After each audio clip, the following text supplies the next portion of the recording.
Go on. Hey, this is Andy from Viator's Murder, and you're watching Sonic Perspectives.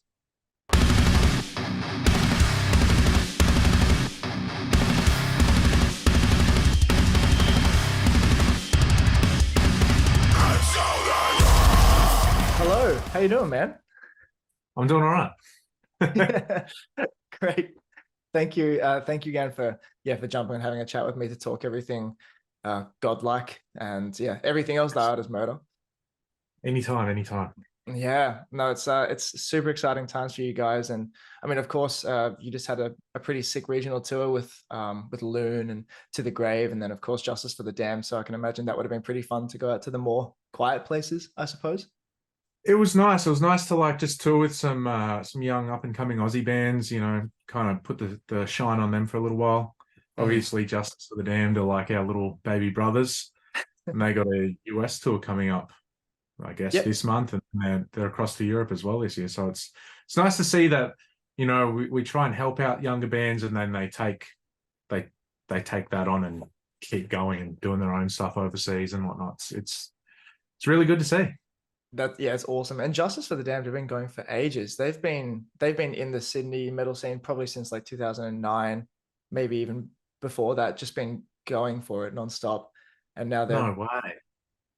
I remember, being like a teenager or something and going to Yo-Yo's, like this little youth center in French's Forest in Sydney, and then seeing their name and being like, oh, that's cool. Like this band's cool. They've just been going for it for ages.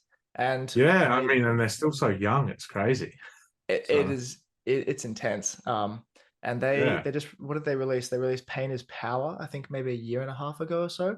Yep, and in 2020. 2020, yeah, exactly. There you go. Yep. And that was a triumph. And you can always hear I can't remember who was it that produced that album. Will Putney. It was Will.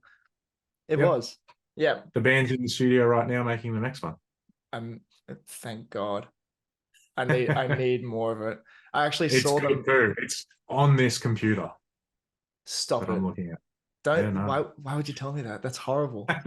Sorry. No, it's okay. I mean, look, I'm lucky I get to listen to your guys' album, so I can't complain at all. And we'll get into that very soon, because holy hell, it's next level. It really is, like, as I was just saying before, like to see you guys go from Infinite Death at Electric Sun, which by the way has the most trademark kick drum sample that I've ever heard. Dude, doesn't it? It's just like a typewriter, like tick, tick, tick, tick, tick. It is. Yeah, the moment I heard, like whether it's Infinite Death, like Hand of Mercy, or just any band that went there, I was just like, Electric Sun, thank you. But to hear you guys go from that EP, which obviously was a massive ripple in the water, to Godlike, it's quite a progression to say the absolute least. Yeah, it's been a journey, I tell you. Yeah.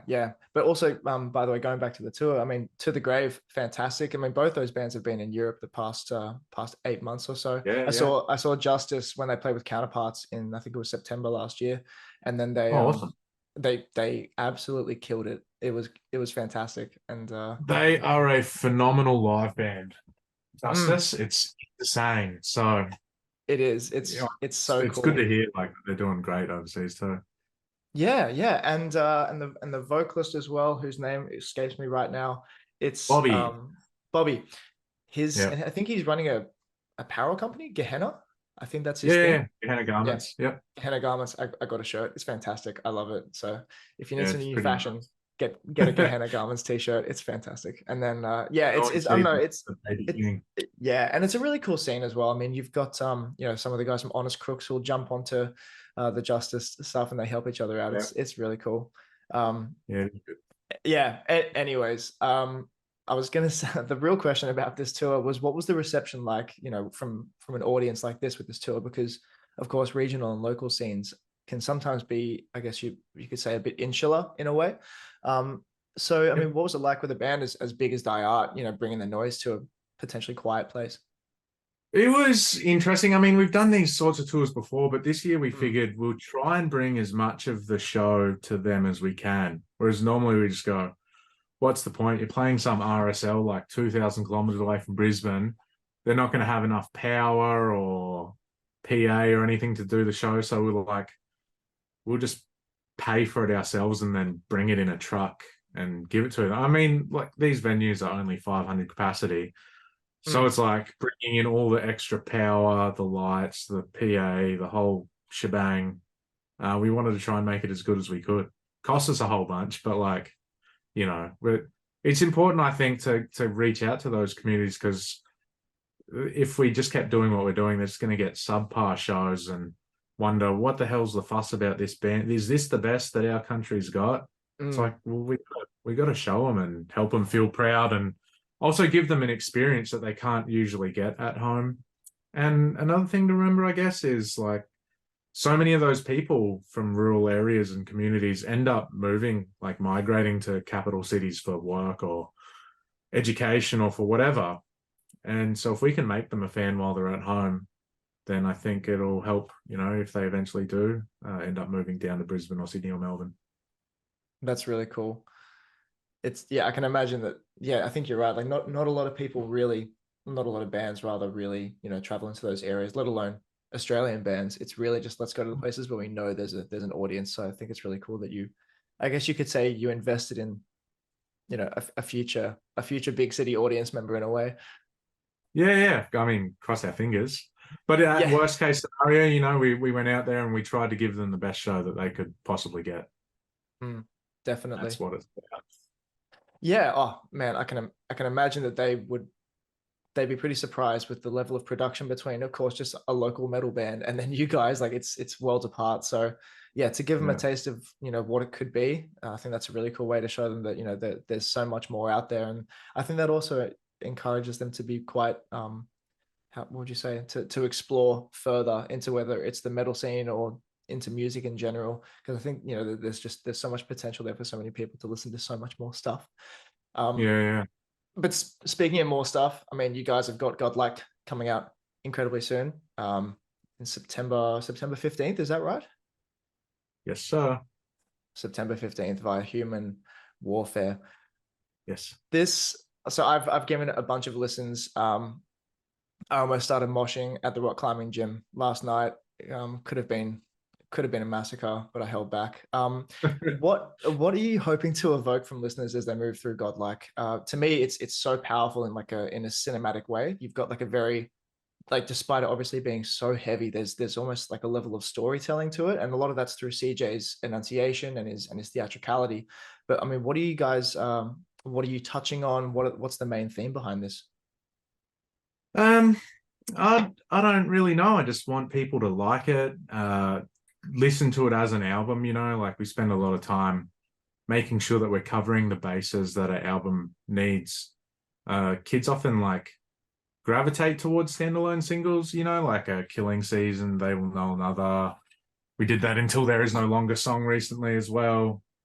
Sick collaboration EP. Yeah, I think you can put so many extremes into one song because it's just one thing, and kids like that because you know it's nice to see something be very overt about what it is. With an album, like, you kind of have to cover all bases. You don't want to, I mean, at least for us at this stage of our career, we've done so many different things. It's like we don't want to maybe just go 150% aggression for 40 minutes. It would be tiring for us physically and mentally, and then maybe it would become boring. And also, I feel like too much of the same thing loses impact. So we spent a lot more time, you know, trying to craft this tension and release and soundscapes more than we had in the past. I mean, we spent almost 9 months on the record. Not every day, like we do little week-long intensive kind of camps on it, but just spreading it out gives you more time to sit back and reflect on it and see what's missing. And hopefully when people listen to it, they can kind of hear that care and attention to detail that we put into it. Yeah, I think that they will be able to, because there is very much there is a pace that I felt, which was really cool. There was there's one song in it changed tempos a lot on this album in comparison to previous records, which I think, without knowing about it, gives like such a great mood shift, you know.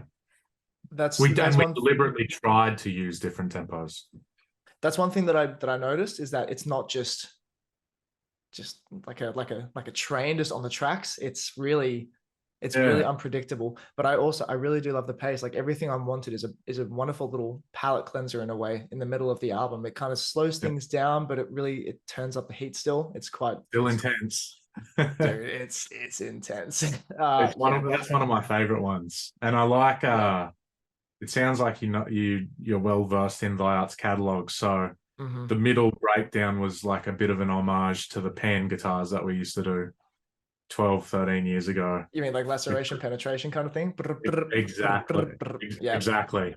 Yeah. And I knew that we had to bring that back in one way to kind of show the fans from back then, like that we still know what's up. And we spent like 15 minutes on the computer sitting there, like trying to make the trickiest and coolest pans for the guitars in the breakdown. And, it's wonderful. a fun little tidbit. Yeah, no, that's something that I recognized straight away. I felt that you guys had the awareness, ability, and the excitement to distill all of the best parts of your career throughout the years and be like, hey, remember this? Hey, remember this? Oh, I bet you love this too. Did you miss that? And it's just really well-placed moments like that for sure.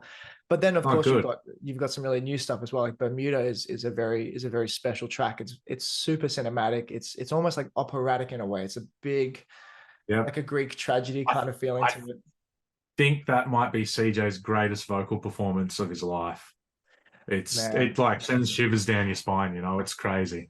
Yeah, I actually just got, for some reason, only on my calves, like the lower part of my legs, I got goosebumps. That's never happened before, but yeah, we're talking about it. It's something. But yeah, I mean, his progression as a vocalist has been insane because, of course, like in The Adversary, his vocals were just kind of like that gravelly deathcore growl the whole time, with the occasional high scream, and it was a statement, being like, whoa, like this is the new guy, holy shit. Yeah. But now he's got this lion's roar, like that mid-range lion's roar, which has it's got a ton of power, but then B, it's got so much enunciation to it, and that's such a special thing. I mean, like one of my favorite vocalists of all time is Johnny Davey from Job for a Cowboy, and his enunciation is so good. It's like an what would you say, like an eons old demon telling a story, and it's Johnny Davey's kind of in a world of his own with that kind of stuff that he does. It's special. I haven't heard a guy that does what he does, Yeah, like everyone's different. Like I love Phil, I love CJ, and yes, and obviously Johnny, but Phil and CJ maybe have some overlap, but Johnny Davey's on his own fucking weird shit. Yeah, like I think it's Ruination, the title track from that album. There's one part where he says like decomposing fields of abandonment, and it's the most insane articulation in a vocalist I've ever heard. And I go back to that song just for that one sentence. I'm like, how? Yeah, special. Anyways, it's not about Job for a Cowboy, it's about the artist murder today. So anyways, so we were talking about, going to the studio and also the 9 months spent writing. What were your feelings as you went into the studio with Will and the rest of the band? I mean, was it another day in the office, or did you feel like there was something with energy that was like following you in? Just another day in the office. We did a tour last year in I want to say like April, May, June area in the States, and Sean wasn't doing the tour. He had some stuff to do at home. So we had like a fill-in guitar player, and then Jesse and I went to the studio after the tour. Sean flew over from Australia to meet us there, and we were there for 2 weeks, and we probably spent half of the time at the pub. And yeah, we just, a couple of hours a day, we just try and write some riffs. What was different about this one for sure, which I think influenced a lot how we would shift tempos and feels as well, was it's the first time we've set up like an electronic drum kit in the room with us. Because normally, like, I'm on my little studio computer setup here at home. Sean's got one at his place, and maybe I'll go to his place, or he'll come here and we'll do stuff. And one will be playing guitar and one will be fiddling around with the drums on MIDI. Yep. But being able to sit both with guitars and jam on stuff and have Jesse right there with his electronic kit plugged into the computer, we're like, we could just play stuff and then without, I don't know, it's hard to explain unless you've done it, like without having to stop the creative process, sit down with your mouse and keyboard and be like, da, da, da, da, da, draw the MIDI in and then record the riff and go, oh, it's not as cool as I thought. Mm. He was just there, you know, and we go, oh, this is cool. Like, let's flesh it out. One plays the riff, one tries to come up with a lead. Like, it was far more organic in that respect than it ever has before, because with the advent of computers and whatnot, we've just made all the songs in computers for the last 15 years. But yeah, this was no different. We just had our drummer sitting on a fucking drum kit, playing what he would play and responding to us with his personality. So it was very cool, I think, and important to have that input immediately, as opposed to here's the album, figure out some drum stuff. Like, this is really cool. More interactive. Yeah, absolutely. And then, as you said, like getting his personality, you know, him doing certain fills that just kind of transition into new ideas perfectly. And you're like, oh man, that's exactly it. And as opposed to potentially, I don't know if you like I don't know if you are a drummer as well, but having the idea of, okay, like I've got this drum pattern in my head. Okay, really kind of rudimentary drum pattern, put it there, guitar thing. All right, cool. Here's a section of the song. Here's another section. And then it feels quite robotic, of course. It's quite a sterile performance of drums. But then, as you said, like having someone there already set up as your MIDI drummer is fantastic. And it's better than having like a real kit, right? Because the real kit's like, dude, can you stop playing for 1 second? You're really loud. I've got to figure this out. So loud, couldn't probably be sitting in the room for 8 hours with him. Like, yeah. So you've just got someone smacking rubber plates, basically. It was incredibly fun, you know, and I think it's something that we'll try to do a lot more of in the future.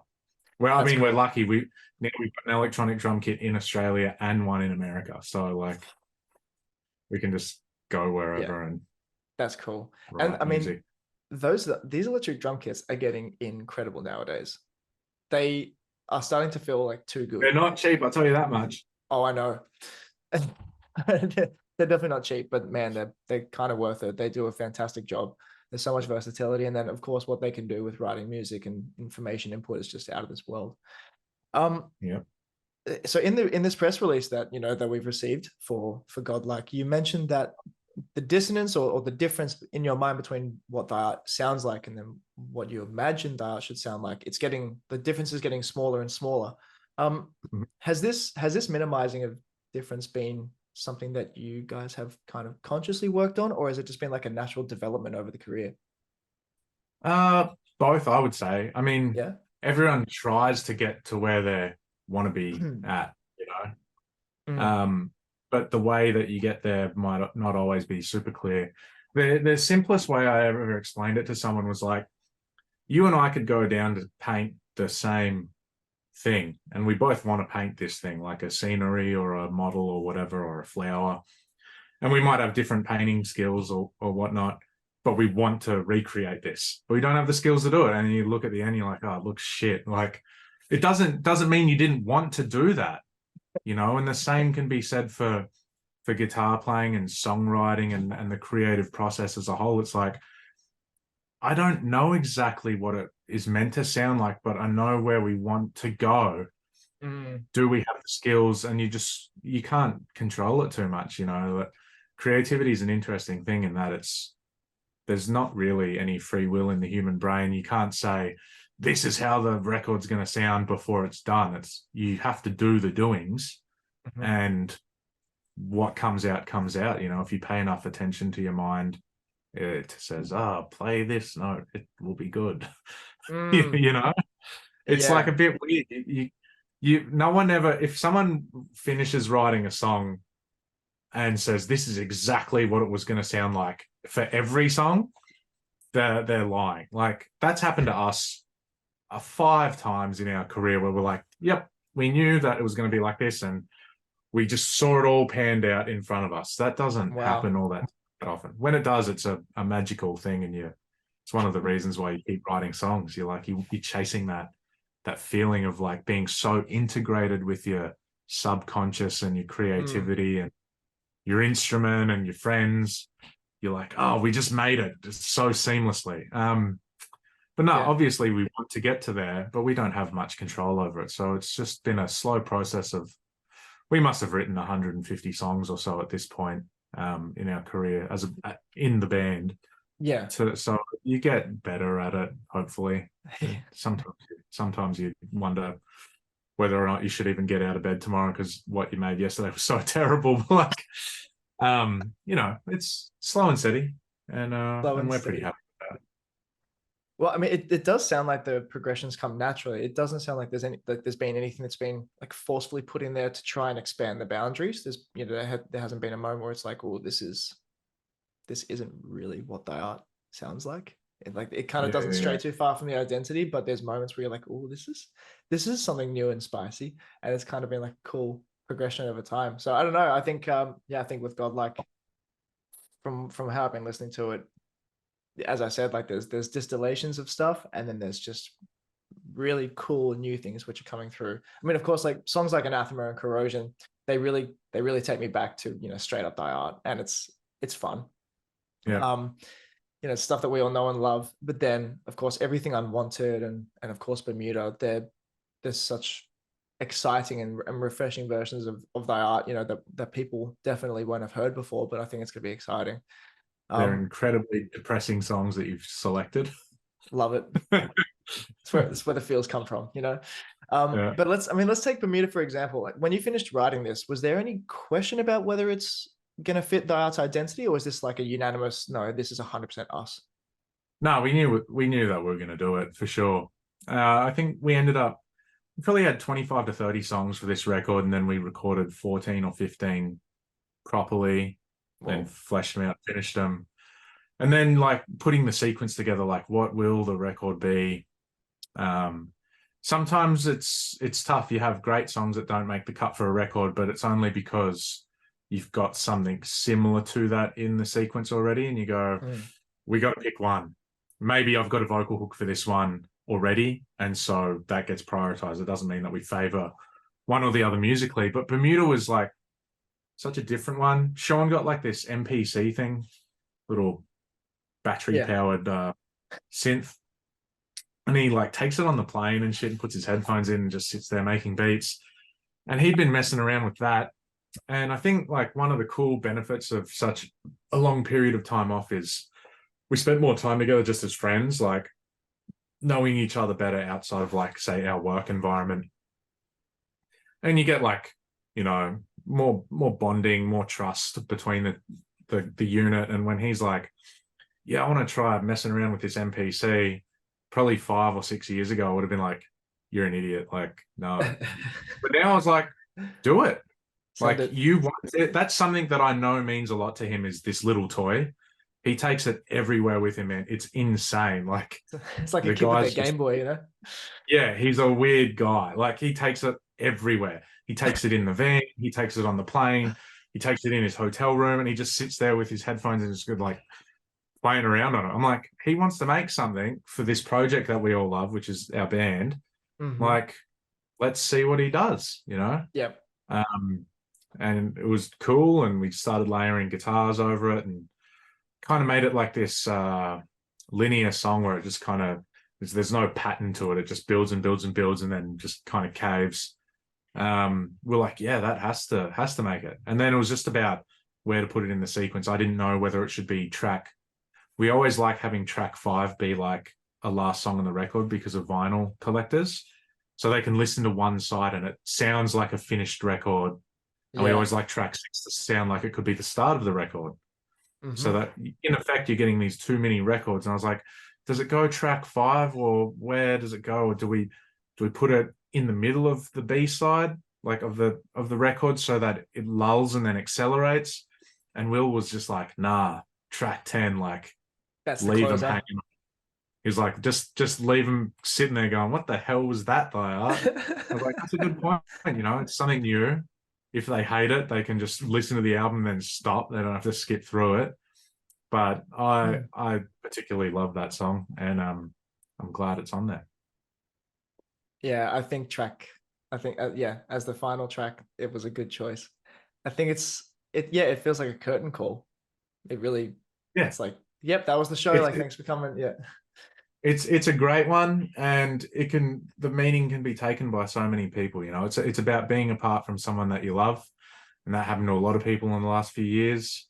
You could also say it's about being apart from Vlada's Murder's new record for so long, you know. And now it's coming. Yeah, it's really just right around the corner. Yeah, damn, it's a good track. It really just builds and builds and builds and builds, and you're like, how much more are they going to build this thing? And then it just drops, and you're like, oh, fantastic. Yeah, it's a bit of a and we serotonin know for boost. sure it's going in the live set. No way! Oh my god. Well, yeah, I Sean mean, can plug his little keyboard thing in on stage. Then he can finally take it everywhere, you know. Please just like have it like a cute little stand for it on stage. Like, what's that? It's like, oh, just you wait. This is my keyboard, and it's like half the size of it. It's like this big. I don't know, these little buttons on it. So it's a little power pack. It's great. Yeah. So you're in the studio making the 6th LP, and you've been detached from your instrument. I mean, you said that basically you didn't touch your guitar for about 2 years. What are the emotions that you're feeling when you get to the studio and production time begins? Is there any pressure to kind of bring your best self again to this, or is it more like you've still got some muscle memory and it's just like, let's go in and smash this out? No pressure. Sean and I like to think of ourselves as Larry David and Jerry Seinfeld in that they were annoyed when the TV company were like, we're gonna give you another season. They're like, we got to do more work. Like, anyone else would be like, yes, let's go. We're just like, oh shit, another album. Here we are. Here we go again. But I think that kind of laid back perspective from us like kind of lifts a little bit of pressure off. We for sure feel pressure like to deliver for each other and for the band, for Will, our producer, and for fans, but never like anything really serious, like no crippling anxiety. We just try to have fun. Yeah. Take breaks. If we're not feeling productive, pub, which is our favorite thing to do. And, but no, not with respect to the guitar playing so much. Sean and I don't ever practice guitar, but somehow are able to play the material. It's one reason why I don't think we could ever have another guitar player in the band, because anyone that could play our music is probably a music nerd, and we're like beer nerds, We know about how to drink beers, not how to play guitar real good. But somehow we can just do it well enough. Are you a lager kind of drinker, or are you more like a fruity special beer kind of drinker? I like all beers as long as they're good. That's a nice way to put it. So yeah. It's a good slogan. But as I age, I'm reverting to classic lagers. So are you a 4X person? I don't know if you've ever seen the photo of me with the 4X hats. How many hats do you have on? Plural. I had a couple 4X hats that I would wear on stage. And then I tagged 4X in a post one time, and my Instagram account got shut down for adult material. And I was like, I messaged the 4X beer page and said, maybe you should change your username because Instagram has actually shadow banned your account. Because they're just the X's in it. Yeah. But no, I drink 4X, but it's not my favorite. But if they give me free beer, then it's my favorite. Yeah, free beer always tastes the best, unless it's Great Northern. I can't get behind that. I'm sorry. It's just, no, Great Northern, terrible. Yeah, the old Shimano champagne. It's not my favorite. Yeah.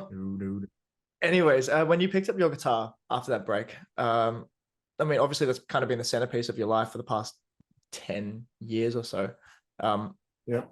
Yeah, you obviously you just jump back into it. Is it still just like you pick it up and you're like, oh, like this feels instantly familiar. Yep, let's just get back into it. Or is there still like a feeling of, oh, I've got my toy back. Like this is really fun. A little bit of both. It depends what you're working on. If you're just noodling around trying to, I mean, our creative process is so not structured. It could be sitting around in the corner noodling, trying to make a weird chord. Yeah. Or sequence of chords, being like, this is cool. With respect to like the more physical elements, like the leads and whatnot, then it becomes a bit frustrating at times, because the mind is willing, like it's so full of ideas for what to play, but then looking at your hands and being like, do the thing that you do, play fast. is like frustrating, which I think is like a wonderful metaphor for us aging, because normally people find that in their lives, like, oh, I need a hip replacement, or granny fell down the stairs. But it's like, for us, it's like, oh, this song is at 190 BPM and we can't play that this tour because we need to be in shape guitar playing wise. You know, so finding those limits so defined by a BPM, like, just ruins your life to an extent. It's like, oh shit, you know, I can play all this other stuff, but not that one. 190 is the limit at the moment. Okay. I don't know. Yeah, we're thinking about bringing Slaves Beyond Death back for the European tour, and that's at 190, but it goes up to 212. So Please do. it's like pretty fast, you know. Yeah. It's like you gotta do this 7 times every second, like 1, 2, 3, 4, 5, 6, 7, 8, 9, 10, 11, 12, 13, 14. That many ticks in 1 second. It's like my wrist is gonna fall off, man. Yeah. So go to the gym and I do that thing with like the if I go to the gym too much, I find that I actually struggle playing guitar more. There's too much like blood in the muscles that restricts the movement. Oh, kind of like it's crazy. Arm pump like, or something. Yeah, exactly. Arm pump to the point where if I know there's a fast part coming up in the set, like I have to stop moving around or head banging as much so that my blood pressure doesn't get too high, or I won't be able to play the part. Like, it's physically impossible for me. There are other people that are much better and faster at guitar than me, and obviously they practice a lot, but I'm sure there's got to be a genetic element of like some people just have an advantage.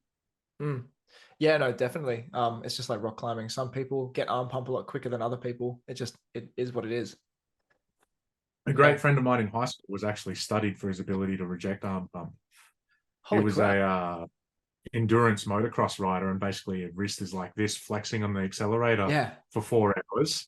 Yeah. And they took him to the AIS down in Canberra. They took him down there and ran studies on him. They're like, the reason you beat everyone is you don't get arm pump. And he was like, oh, cool. They're like, you're not even that good. He was pretty good.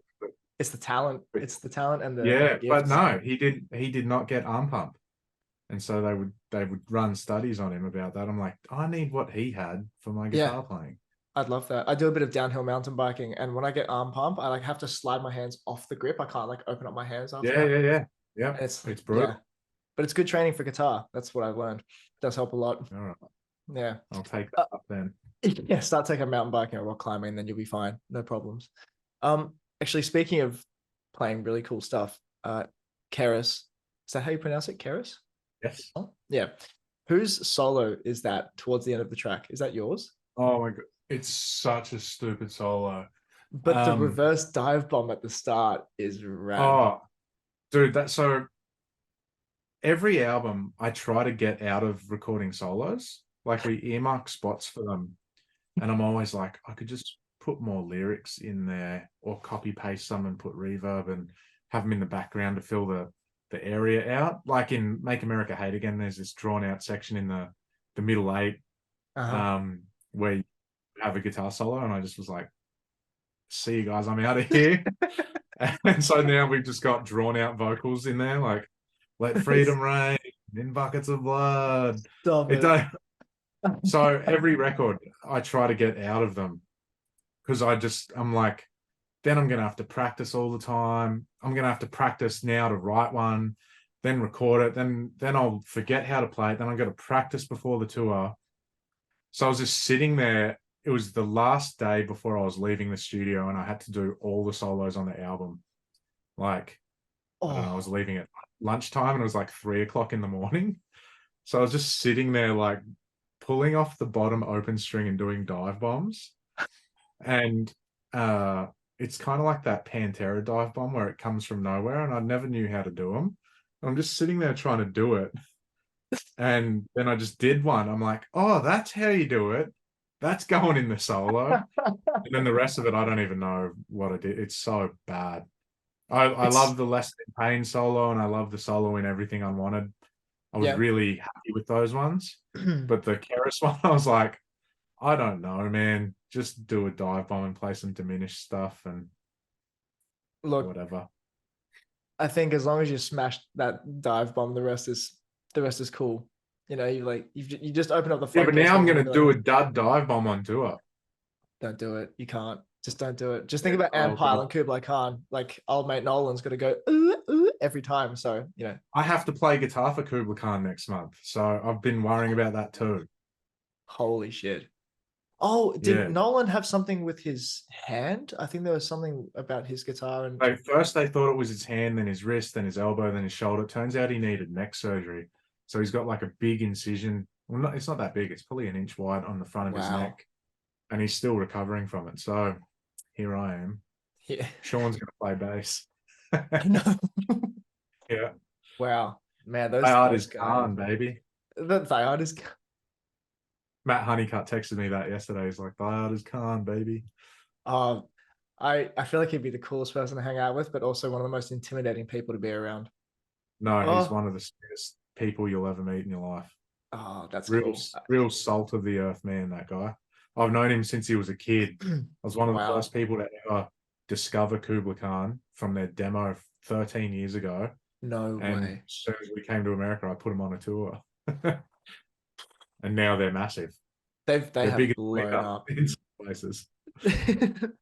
I mean, I don't know what they've been doing. They've just been killing it. I don't Yeah. know. Maybe in like the metal world where everything, I don't want to say everything's overproduced, but there's this keenness for a lot of bands to like give more and more and more artistically and production wise, but they're just like, let's make everyone beat each other up.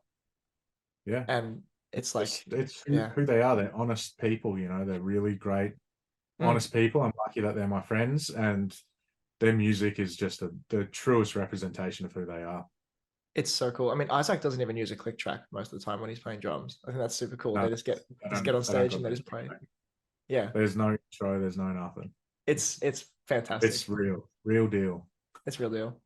Um, in that downtime where you weren't touching your guitar, did you do any musical exploration at all in your downtime? Like, did you find any new artists, or did you kind of did you maybe distance yourself from metal at all and listen to other stuff? What was it like for you? I played Call of Duty for about 8 to 12 hours a day.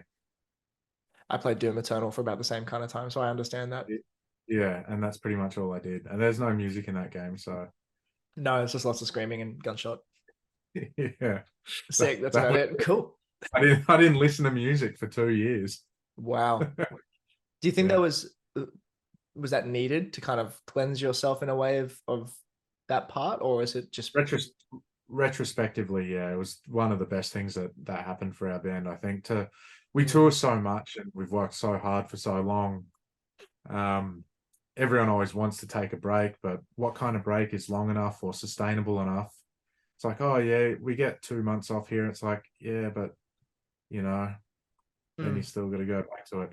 Having 2 years off was just such a breath of fresh air to not be playing our own music or forced to write a record on a schedule and do all of these mhm. things. It was pretty nice.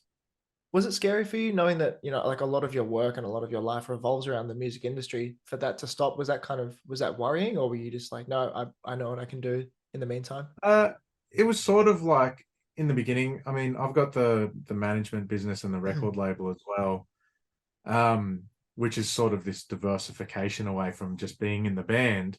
Sure. But very quickly, I realized that they're all music businesses and they were all heavily affected by the global shutdown. People actually streamed less music than ever before during COVID. So, I like, didn't know that. label income was down, management income's down, the band's income is down. So I started a merch business and did that. So that was fun, you know. That's cool. That's a Yeah. really interesting piece of information that I did not know. That I thought streaming would have been up because everyone was just at home doing stuff, It but was down. I guess people were just too busy playing Warzone. Yeah, exactly. Not going to the office.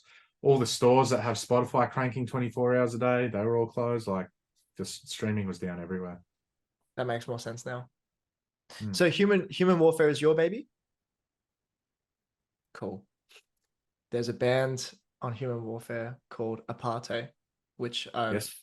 recently started to listen to. I actually met them when they played in Sydney with Cabal and Aviana, and Earthcaller. Yep. They're cool guys. And the Oh, vocalist. you were here recently. Yep, I went back to see my family in April. Right. And yeah, I've gotten close with Cabal the past, few months or so. Actually got up They're going to the States in a couple of weeks. Yeah, so it's like what Left to Suffer, Cabal, Justice for the Damned, and Distant. Distant boys are insane. They're they are cool. crazy people. That much Yeah. I know.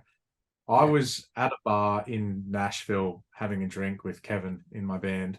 Just a quiet drink. We went to a speakeasy late at night, and that band was like trying to meet me, and they were just asking all these people who how to get a hold of me, where I was at.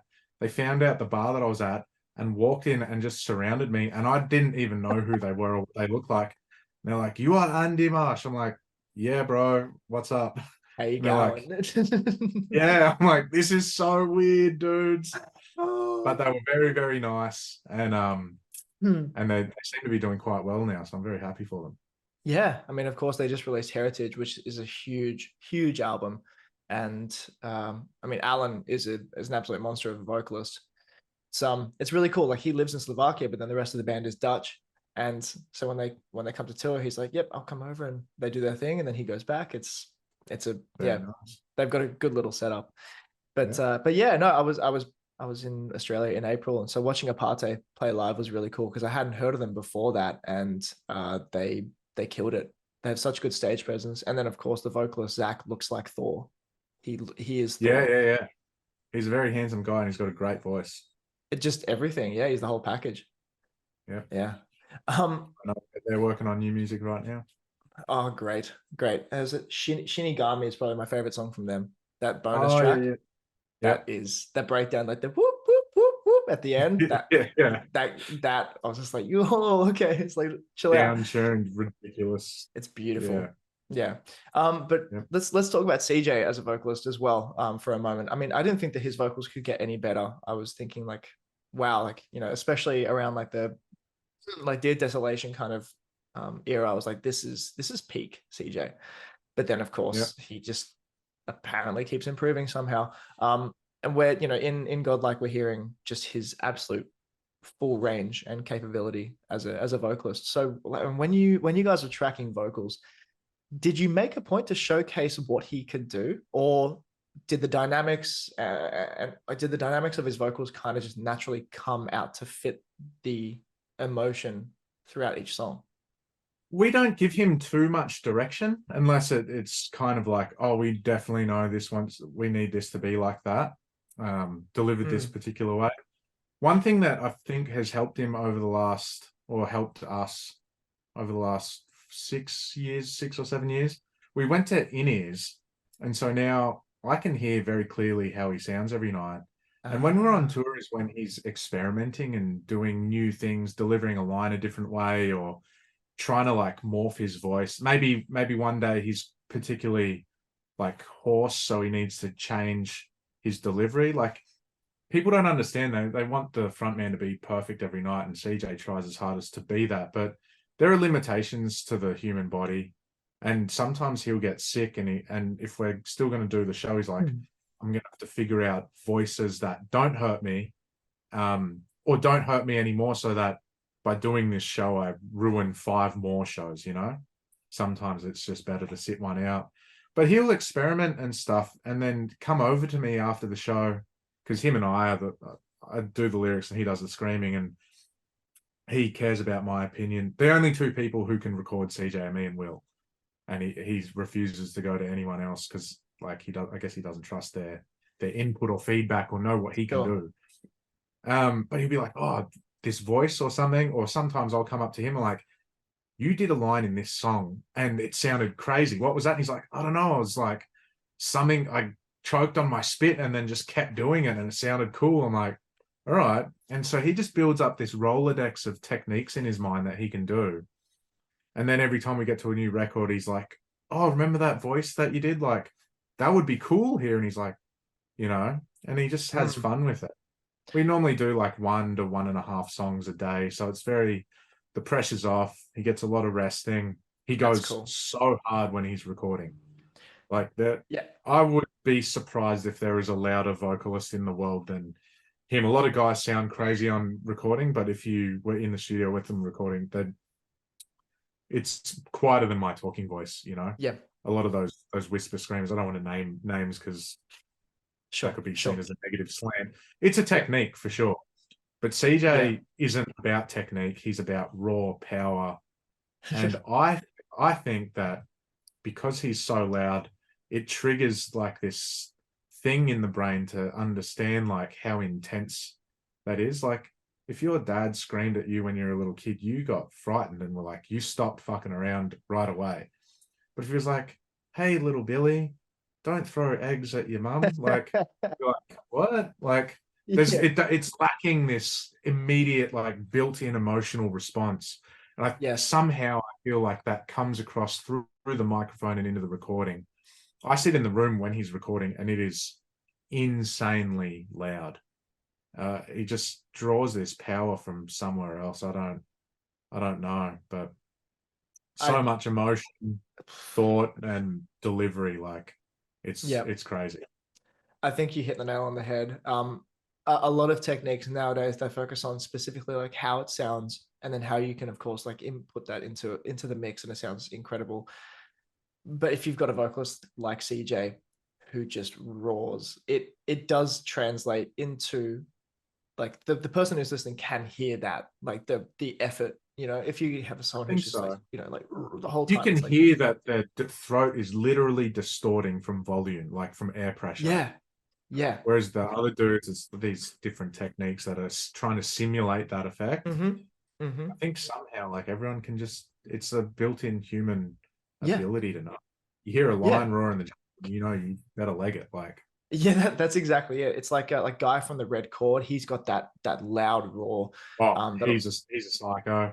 Nate Incredible. Johnson was another loud one. Phil Bozeman's very loud. Joe Bad's very loud. Joe Bad's and then Greg Puciato, even from Dillinger, like, or Better Lovers now, like, holy crap, like just that projection and that emotion that comes from it is so it's so infectious, and it's convincing as well. And it's that, I mean, this is why they're some of the best vocalists out there, because it's not so much about the technique, or even Corey Taylor during the Iowa era. Speaking of which, Godlike has so many Iowa feelings to it, like full heretic anthem in so many moments. And I'm like, Bloodthrowing for sure. Like, definitely calling a little bit of Slipknot. Yeah, I feel it. I love it. I did listen to Slipknot in during COVID, sometimes in the car. The car was the only time I'd listen to music. And what astounded me, because being my age, self-titled in Iowa is basically my knowledge of Slipknot, and I don't really know anything else.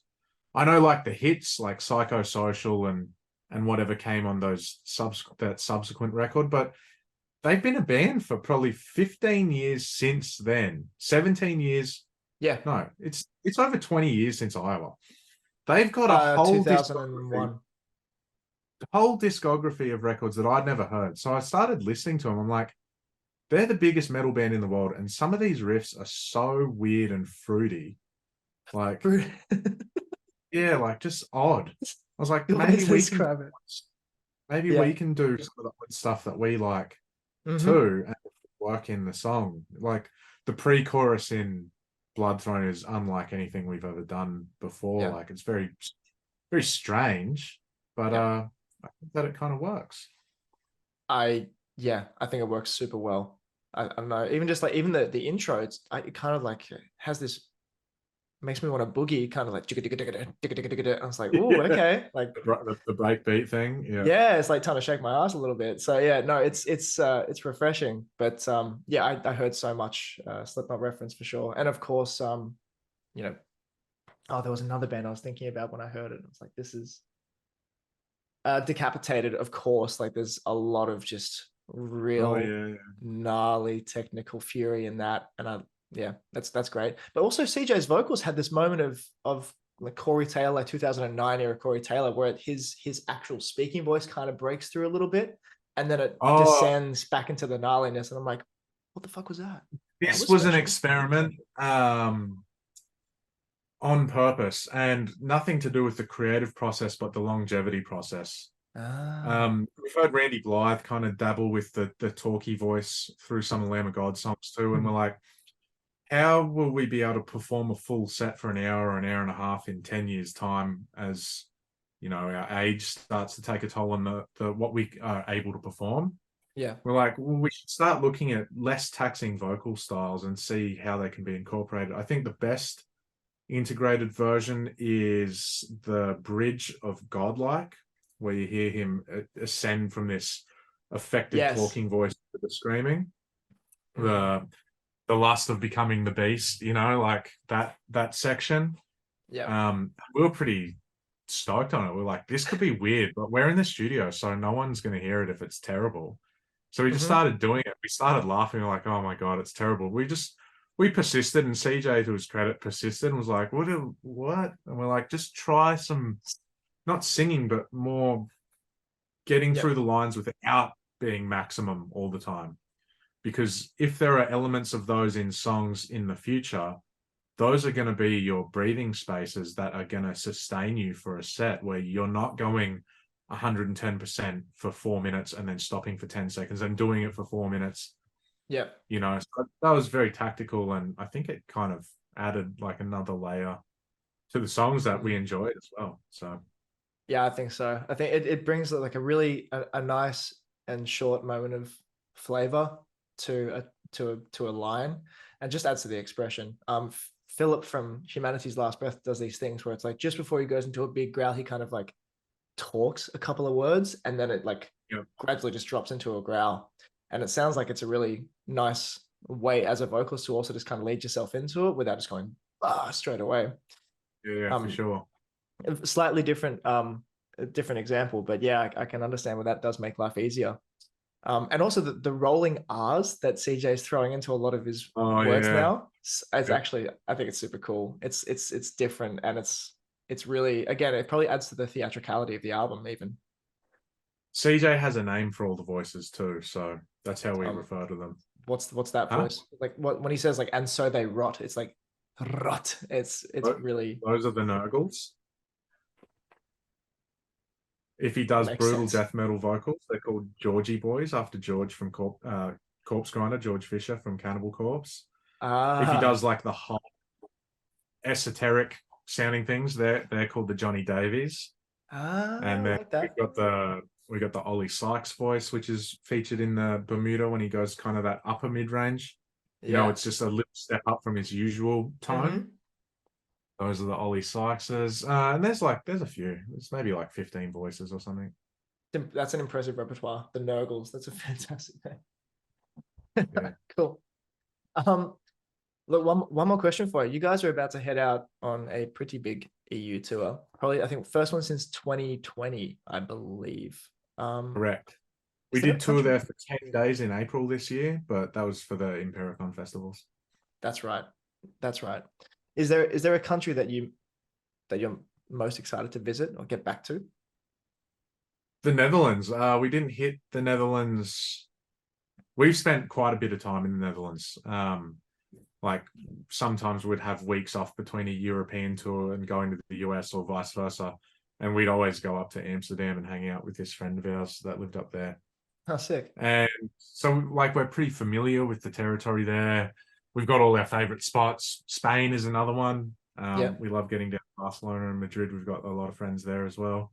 And then otherwise this year, I mean, we've already cruised through like Germany, Belgium, and the UK and France. So those are not missed as much by us, but you know, we're pretty keen to get to a few of the hot spots, at least for us, like outside of the show. You know, some of those German shows are going to be absolutely mental, so we're of course excited for those.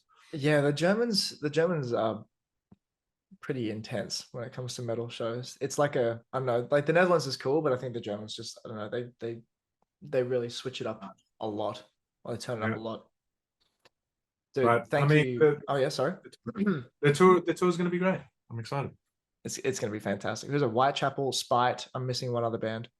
Fit for an Autopsy. Thank you very much. Yeah, that's going to be cool. I'm going to have to come out to the Amsterdam show. Have you guys played Melkweg before? Yeah, we played there 2015 in April. We played there with Comeback Kid and I think the Amity Affliction on a Impericon festival. That's a very good memory recall. I can remember every show that we've ever played. Yeah, holy crap. Show me a credit card and I'll show you another trick. Thank you so much for taking the time to chat with me. It's been super interesting. I've learned a lot, and I think it's going to be really cool for a lot of people to hear this, and I'm sure it's going to make them even more excited for Godlike. It comes out September 15th via Human Warfare. I hope they enjoy it. If they don't, it's their problem, not yours. All right. Cool. Well, thanks for your time. Thank you.